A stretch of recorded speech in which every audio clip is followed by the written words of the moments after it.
why David Woodfield should be disfellowshipped and why he's not disfellowshipped. Before we approach to that subject, we are gonna see who is David Woodfield and a bit of his background. David Woodfield, born in the United Kingdom, by the Midlands about 62 years ago, into a traditional family of Jehovah's Witnesses.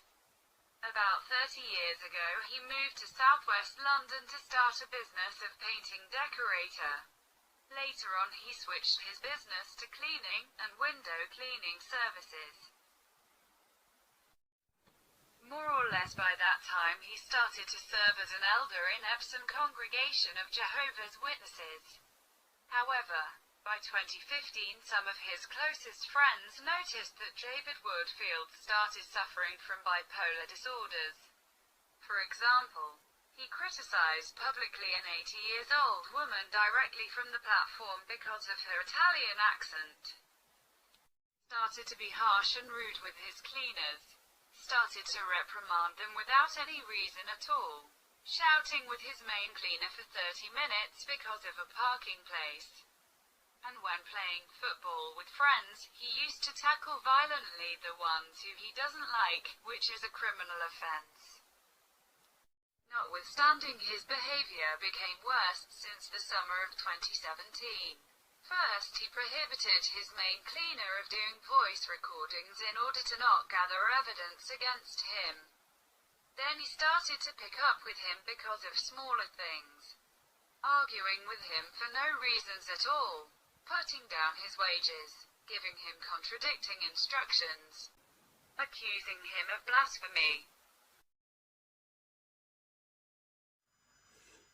Denying labor rights such as holiday pay and sick pay, which he does to all his cleaners.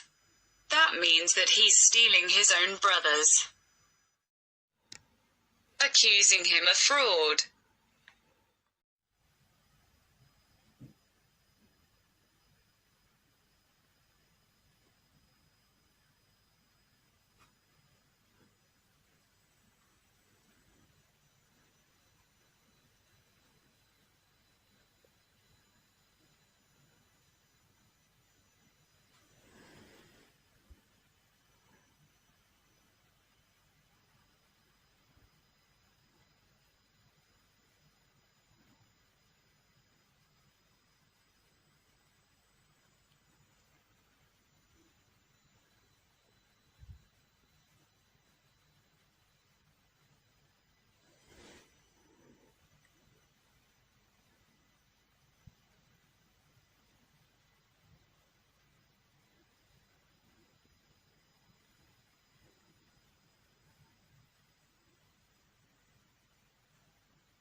And finally on the 17th of October 2017, sacked him without notice.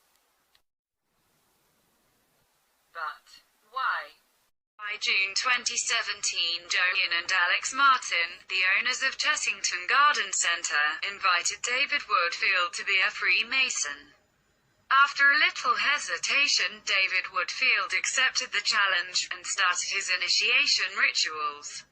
Soon after, he realized that other elders of Jehovah's Witnesses were also Masons, such as Mike Witcher, who he used to criticize because of his lack of zeal.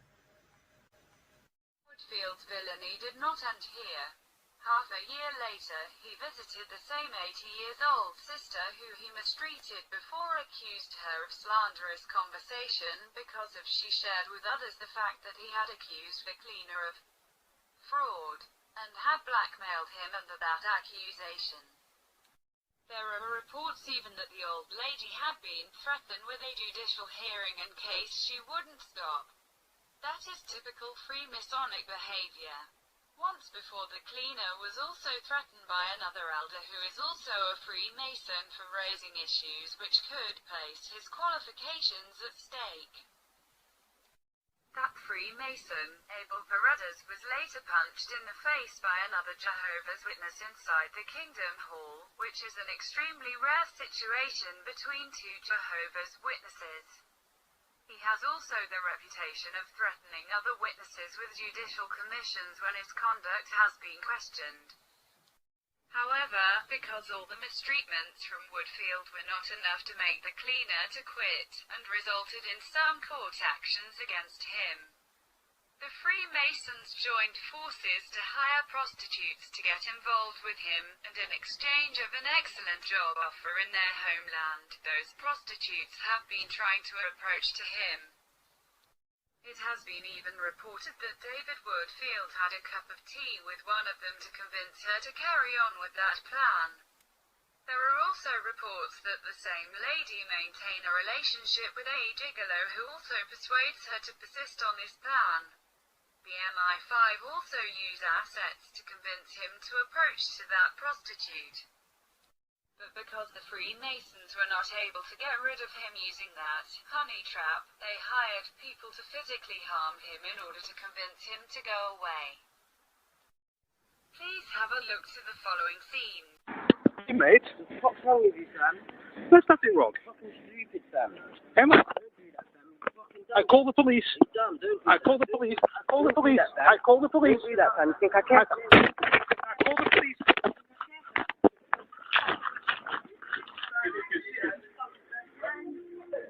You saw it. I'm gonna call the police. Fuck off. How much fuck off? How much fuck off? Hey! Don't touch me! Don't touch me! Don't touch me! Don't touch me! Don't touch me! Listen, big man, what's my fucking clock? Don't touch me! You cannot do that! Fucking clock! You cannot do that! You cannot do that! Don't get fucking wrong! And I fucking made you right there! Listen, big man! Listen! Listen, big man! What is more shocking is that the police, which duty is to arrest the offenders and take them to the Crown Court, in both cases didn't do anything at all, and in one of the cases did not show up. And to escape from a legal action for failing to perform their duties.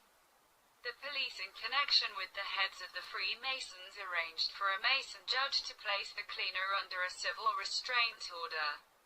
Therefore, he cannot proceed with any action in court against the police, and justice has been denied.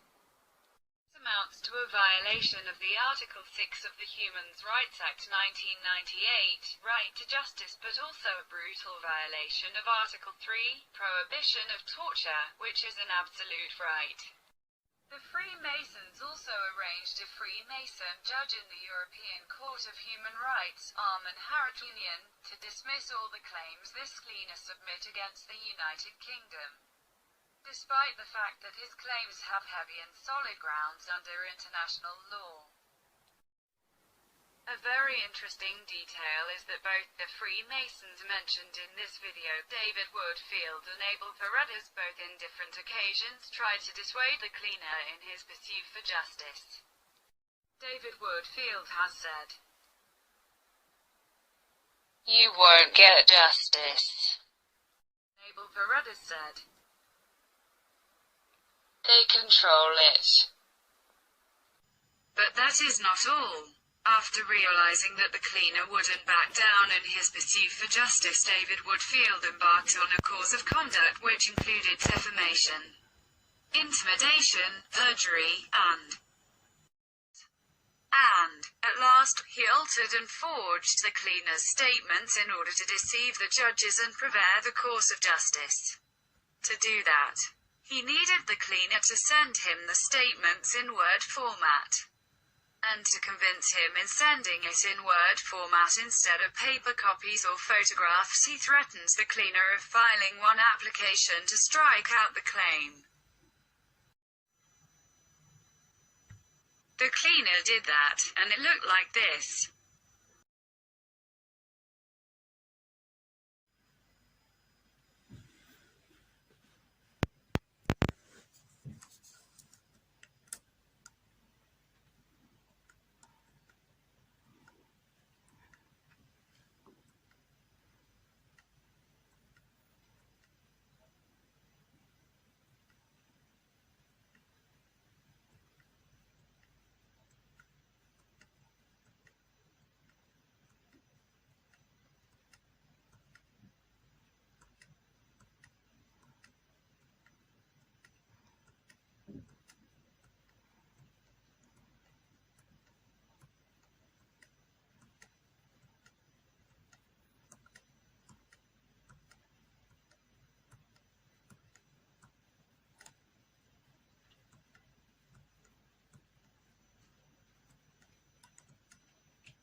after being modified by David Woodfield, they looked completely different. Please have a look to a quick comparison between the originals and the forged ones.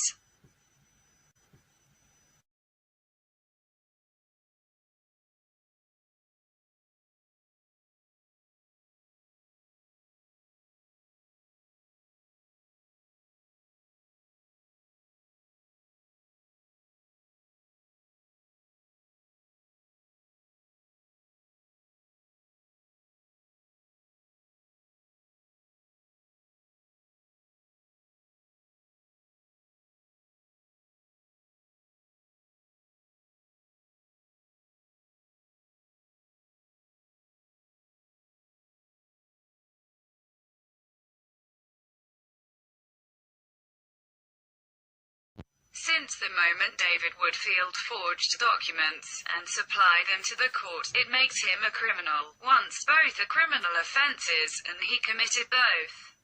So, if Jehovah's Witnesses cannot commit any form of crime, why David Woodfield was not disfellowshipped as it happens with any others? What makes him so overprotected, even inside the congregation?